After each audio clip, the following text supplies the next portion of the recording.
ассалому алайкум дӯстони азиз, идома медиҳем ба ҳал кардани масъалаҳо аз физика. Дар ин навор масъалаи 1.31-ро аз Иродов мебинем. 1.31 аз Иродов. шарти масъала чунин аст: пушка яъне туфанг ва ҳадаф дар як сатҳ қарор доранд дар масофаи 5.1 километр. 5.10 дар инҷо дода шудааст, яъне масофаи байни туфанг яъне пушка ва ҳадаф 5.10 километр. баъди чӣ қадар вақт тӯб ки бо суръати ибтидоӣ 240 метр тақсими сония сар дода шуд ба ҳадаф мерасад. Суръати ибтидоӣ ба мо маълум 240 метр тақсими сония. баъди чӣ қадар вақт мо онро бо тав ишора мекунем ба ҳадаф мерасад. бинед ки дар ин ҷо кунҷи ки таҳти ин кунҷ тӯб паронда мешавад ба мо маълум нест. яъне ки мо медонем ки масъала чунин аст тақрибан. дар ин ҷо туфанги мо яъне тӯпи мо снаряд яроқ силоҳ дар ин ҷо қарор дорад, ҳадаф бошад дар ин ҷо тақрибан. биёед ман каме расмро дурусттар тасвир кунам.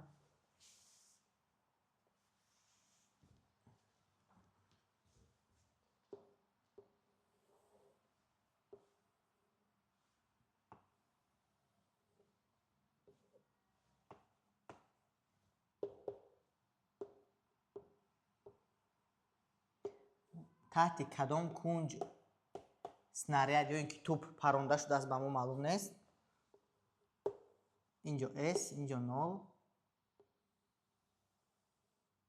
тақрибан траекторияи тӯб ана ҳамин тавр. яъне ин кунҷ ба мо маълум нест. алфа ба мо танҳо S маълум аст, V0 маълум аст. мо бояд вақти парвозро ёбем. хай бинед, аз як усул истифода мебарем. усули секунҷаи векторҳо ном дорад. мо ин секунҷаи векторӣ барои суръатҳо нависта метавонем дар ана ҳамин мавзӯи баллистика, дар мавзӯи партофти таҳти кунҷ ё ин ки партофти уфуқӣ умуман ё ин ки таҳти кунҷ. дар ҳарду ин партофтҳо мо метавонем ин усулро истифода барем ва секунҷаи суръатҳо дар ин ҳолат чунин мешавад. инҷо V0 дорем. ин мешавад V. аммо V нуги вектори V тавре равон мешавад ки аз вертикали нуги V0 дар ҳамон вертикале ки нуги V0 ҳаст дар ҳамон вертикал қарор мегирад, чунки инҳоро пайваст мекунад ЖТ. вектори J зарби T. яъне ин мешавад секунҷаи векторҳо ки дар ин ҷо ин кунҷи алфа аст. ин бошад 90 тарҳи алфа. аммо ба мо дар ин ҷо секунҷаи масофаҳо лозим аст. секунҷаи масофаҳо ҳам дорем. бинед ки дар ин ҷо S дорем, вектори S уфуқан равон аст. секунҷаи масофаҳо ё ин ки дар умум агар масофаро то ягон нуқтаи додашуда гирем, агар то ягон нуқтаи додашуда ҳам ҳатто гирем, чунин аст. фарз кардем ки то ин нуқта масофа чунин мешавад. ин мешавад вектори S, секунҷаи вектории масофаҳо. ин мешавад вектори V0T, V0 зарби T ва инаш бошад мешавад вектори J зарби T квадрат тақсими 2. ин мешавад секунҷаи масофаҳо. аммо дар ҳолати мо аллакай S худаш масъала гуфтааст ки дар як сатҳ қарор дорад ва ҳангоми афтиш ба мо масофа аллакай маълум аст. пас секунҷаи масофаҳо барои масъалаи мо чунин мешавад. ин мешавад S, ин мешавад V0T. яъне дар секунҷаи масофаҳо низ вектори S ва вектори V0T нугҳояшон бояд дар як вертикал қарор гиранд, чунки вектори J китоби афтишозод аст, ҳама вақт ба поён аст, амудӣ ба поён аст. ин мешавад вектори J зарби T квадрат тақсими 2 ва аз ин секунҷа ба мо маълум аст аллакай ки яъне барои ана ҳамин секунҷа мо метавонем теоремаи Пифагор нависта ана ҳамон номаълуми худ тавро пайдо кунем. ин аллакай тав аст. чунки мо S-ро уфуқӣ гирифтем, ин маъно дорад ки ҷисм аллакай афтидааст ва T мо ба тав баробар аст. пас менависем S. бинед дар ин ҷо катетҳои мо S ва J T квадрат тақсими 2 мебошанд. J тав квадрат тақсими 2. суммаи квадрати катетҳо мувофиқи теоремаи Пифагор ба квадрати гипотенуза баробар аст. Пас s квадрат модулҳояшонро нависем мешавад, чунки ё ки дар шакли векторӣ нависем мешавад. Дар шакли векторӣ метавонем дар шакли векторӣ аввал нависем. яъне s баробар аст ба, аз ин секунҷа дидан мумкин аст ки яъне вектори v0t ҷамъи вектори gt квадрат тақсими 2 баробар аст ба вектори s. s баробар аст ба v0t ҷамъи gt квадрат тақсими 2. яъне ин ҳамон формулаи кӯчиш дар ҳаракати собитшитоб аст, аммо мо дар шакли векторӣ навистем. ин дар шакли хеле умумитар аст. аз ин формула аз ҳар ду тараф квадрат мегирем. квадрат мегирем, аммо аввал як амалро иҷро мекунем. баъд аввал биёед v0t ро ҳосил мекунем. баъд яъне аз ин v0t ро ҳосил мекунем. v0t баробар аст ба s тарҳи gt квадрат тақсими 2. ана акнун аз ҳар ду тарафи ин муодила квадрат мегирем ва медонем ки ва ба эътибор гиред ки квадрати дилхоҳ вектор ин мешавад квадрати модули он. яъне ки квадрат гум мешавад ҳангоми ба квадрат гирифтан, чунки ҳосили зарби скалярии худи вектор ба худи вектор, кунҷи байни худи вектор ва худи он 0 аст, косинуси 0 1 аст ва меравад. пас дар ин ҷо мешавад v0t квадрат, яъне дар ҳол ман аллакай наменависам векторашро, баробар аст ба s квадрат a квадрат тарҳи 2ab ҷамъи b квадрат тарҳи 2aimo s вектор зарби bimo gt квадрат тақсими 2. a квадрат тарҳи 2ab ҷамъи b квадрат bimo ин gt квадрат тақсими 2. азбаски дар ин ҷо квадрат дорад, ман аллакай нанавистам векторашро, аммо дар ин ҷо навистам, чунки дар ин ҷо квадрат набуд, 2ab буд ва aimo s bimo gt квадрат тақсими 2. аммо бинед ки дар ин ҷо зарби скалярии s ва g ҳосил шуд. s ва g ва мувофиқи тасвир дидан мумкин аст ки кунҷи байни ин ду вектор ба 90 баробар аст ва ҳосили зарби скалярии ду векторе ки кунҷи байни онҳо 90 аст, албатта ки ба 0 баробар аст. яъне ин ба 0 баробар мешавад. пас мо ҳосил мекунем ҳамон ифодае ки ҳосил мекардем агар менавистем барои теоремаи Пифагор. яъне барои ана ҳамин секунҷа агар мо теоремаи Пифагор менавистем, ҳамон ифодаеро ҳосил мекардем ки ҳозир мо ҳосил мекунем. пас ин ҷо v0 квадрат, ман дар ин ҷо аз ёд баровардам, боз бояд тау мегузоштем. v0 квадрат тау квадрат баробари s квадрат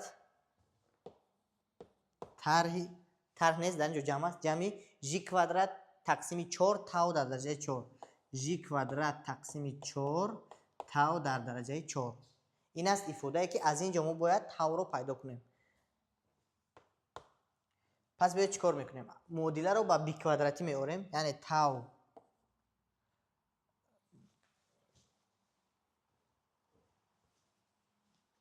дар ин ҷо g квадрат тақсими 4 тау квадрат дар квадрат. тау квадрат дар квадрат. онро мо ба ин тарафи баробарӣ овардем ин аъзоро. дар ин ҷо бошад ҳамин аъзо дорем ҷамъ, яъне ҷамъи v0 квадрат тау квадрат. s ро ҳам ба ин тараф мегузаронем, тарҳи s баробари 0. биед инро бе истифода аз дискриминант кор мекунем. тау квадрати мо дар ин ҷо ягон x аст. тасаввур кунед ки x аст, пас ин ҷо дорем як аъзо x квадрат ҷамъи як аъзои дигар x тарҳи аъзои озод баробари 0. мо чӣ кор мекунем? мо ҳамаи ифодаро ба 4 зарб зада ба g квадрат тақсим мекунем, ҳосил мекунем. дар ин ҷо зарби 4 тақсими g мекунем ва ҳосил мекунем. дар ин ҷо дар ин ҷо тақсими g квадрат. ин ҷо мешавад тау квадрат дар квадрат. тау квадрат дар квадрат ҷамъи 4 v0 квадратро ман чӣ кор мекунам? бинед 4ро ман ба зарбшавандаҳо 2 зарби 2 ҷудо мекунам. 2 зарби 2 v0 квадрат тақсими g квадрат. باز تاو کوادرات. تاو کوادرات و ببینید در اینجا ما طرح اس داریم. تا اینجا من چی ایفاده‌ای که در اینجا داشتم همون خیلی نوشتم، اما در اینجا یک ایفاده از پیش خود ایلوه میکنم، باز طرح میکنم که گویا که من نول رو ایلوه کردم با مدل، یعنی یگام قانونی متماتیک رو ویران نکردم. یعنی من در اینجا جمعی نول میکنم. جمعی نولی من چی است؟ نولی من این پلوسی انا همین اعضا مینوسی انا همین اعضا است. یعنی که ببینید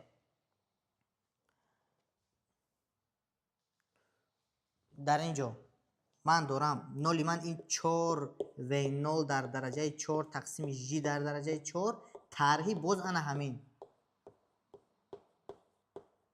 باز طرح اس داریم. در اینجا طرح اس داریم. ببینید که انا همین ایفاده که من در اینجا نوشتم، این ایفاده عیناً همین ایفاده است، هیچ فرقی ندارد، فقط در اینجا جمعی نول داریم. اما این جمعی نول ما معنی دارد. ببینید در اینجا داریم، اگر ما تصور کنیم که ا یگام تاو کوادرات هست، پس در اینجا ا کوادرات جمع 2a b جمع انا همین b در کوادرات، این می شود ا جمع b در عموم در کوادرات پورا تاو کوادرات جمع b ما این 2 و 0 کوادرات تقسیم g کوادرات، 2 و 0 کوادرات تقسیم g کوادرات. هم خیر. و این در کوادرات در عموم در کوادرات برابری، اینجا برابر نول رو از نبرابریم، برابری ان اکنون همه اعضاهای دیگر رو این قدر اعضا رو ما الان جدا کرده گرفتیم. این اعضاها به آن طرف میروند، در آن طرف جمع میشوند. میشود s جمع انا همین ها، s جمع 4 و 0 در درجه 4 تقسیم g در درجه 4. و ببینید اکنون کوادرات رو به این طرف میگذارانیم. این طرف معلوم است که پلوس مینوسی ریشه انا همین اعضا میشود، یعنی که داخلی قوس ما برابر است با تاو کوادرات جمع 2 و 0 کوادرات تقسیم g کوادرات برابر میشود با این طرف میگذارد پلوس مینوسی ریشه s جمع 4 و 0 در درجه 4 و 0 در درجه 4 تقسیم g در درجه 4. یک بار در اینجا میسنجیم که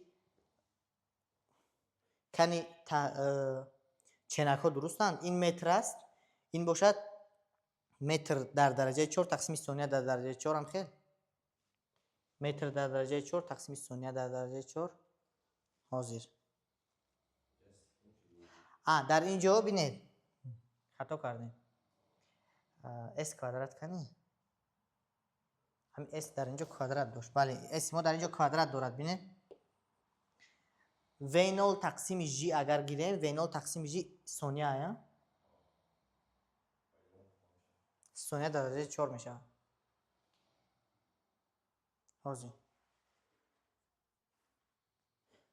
تاو کنی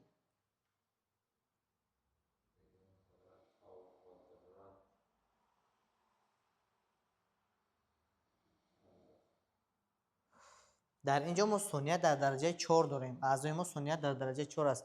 این رو ما ضرب نزدیم با این، با 4 چی، با 4 تقسیم g کوادرات همه را ضرب زدیم که 4s کوادرات تقسیم g کوادرات حاصل کرد، باید حاصل شود 4s کوادرات. اینجا داریم هم خیلی 4s کوادرات تقسیم g کوادرات. بله در اینجا ما 4s کوادرات تقسیم g کوادرات داریم، برای که همه اعضاها رو با 4 ضرب زدیم و با g کوادرات تقسیم کردیم. پس اگر اینجا باشد 4s کوادرات تقسیم g کوادرات، s تقسیم g چی را میته؟ ثانیه را میته؟ کوادرات s متر است، متر تقسیم متر با متر. درست. اکنون چنک ها درست شد. باز من گفتم که خطا کردیم. پس در اینجا 4s کوادرات تقسیم g کوادرات داریم. انا 4s کوادرات تقسیم g کوادرات. پس اکنون تاو رو میابیم. ما کوادرات تاو رو میابیم. این مدل کوادراتی بود، اما من برای دیسکریمنانت نرفتم، همین تاو رفتم به دیسکریمنانت با اصولی آوردن با کوادرات پورا. پس اینجا رو تاو رو می‌نویسیم. در حال من می‌نویسم در اینجا. دوامش رو خودتون حساب میکنید و ساده میکنید. من در اینجا دوام میدهم. تاو کوادرات مو برابر است با، ببینید در اینجا اول این رو ساده میکنیم. مخرج عمومی گفته میدهیم پلوس مینوسی ریشه 2GS در عموم در کوادرات. 2GS واحدش سرعت است، یعنی کوادراتش میشه سرعت در درجه 4. بله 2GS واحدش سرعت کوادرات است، کوادراتش میشه سرعت در درجه 4. جمع 4 و 0 در درجه 4، یا اینکه جمع 2 و 0 کوادرات باز در کوادرات تقسیم G در درجه 4 که G در درجه 4 از ریشه که برآمد میشه G در درجه 2. باز مینوسی، یعنی این از این طرف میرود مینوسی 2 و 0 کوادرات تقسیم G کوادرات. و اکنون تاو کوادرات ما برابر میشود با مخرج عمومی. الکی وقتی این از ریشه میبراید مخرج عمومی میشود. پس میموند 2 مینوسی 2 و 0 کوادرات، یا اینکه در عموم بیاید ما 2 تقسیم G کوادرات رو از قوس میبریم. 2 تقسیم G کوادرات، 2 تقسیم G کوادرات از قوس میبراید. در داخل قوس میموند مینوسی و 0 کوادرات پلوس مینوسی ریشه ای. در اینجا 2 به کوادرات برآمد 4، یعنی که از ریشه برآمد 2 شد، اینجا برآوردیم. این میشه از G کوادرات S کوادرات، یا اینکه GS در یک جایگی در کوادرات جمع باز اینجا هم و 0 کوادرات و 0 کوادرات در کوادرات، یعنی در درجه 4 2 برآمد تقسیم هیچ چیز، یعنی که در اینجا ما میتونستیم تنها قوس بشه، چون که ما G کوادرات رو برآوردیم. و 0 کوادرات یک بار دیگر می نویسم ضرب مینوسی و 0 کوادرات پلوس مینوسی ریشه ای 2 رو برآوردیم GS کوادرات جمع و 0 در درجه 4. این از ifade آخرین برای تاو کوادرات. اکنون ببینید تاو خودش می شود پلوس مینوسی همه این ifade 2 تقسیم G کوادرات در قوس مینوسی و 0 کوادرات پلوس مینوسی G کوادرات S کوادرات پلوس و 0 در درجه 4 قوس و ریشه. این یکی از اصول حل. اصول دوم، وقتی ما اصول انا همین سکونجه وکتوری رو که ندونیم ما از چی استفاده میبریم؟ ببینید که در اینجا S و 0 تاو معلوم است، الفا معلوم نیست.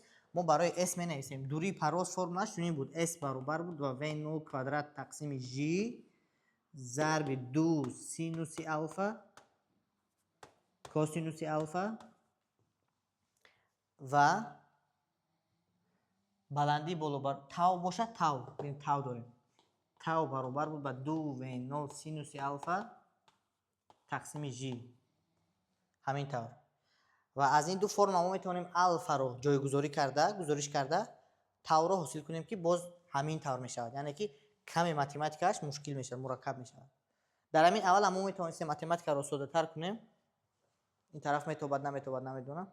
در اونجا ما میتونیم که در حال دیسکریمنت استفاده بریم، ولی من به دیسکریمنت رفتم. ممکن که این متد با یگان کس یعنی که یک دانش متماتیکی نو دیه. این بود مسئله 1.31 از ایراد.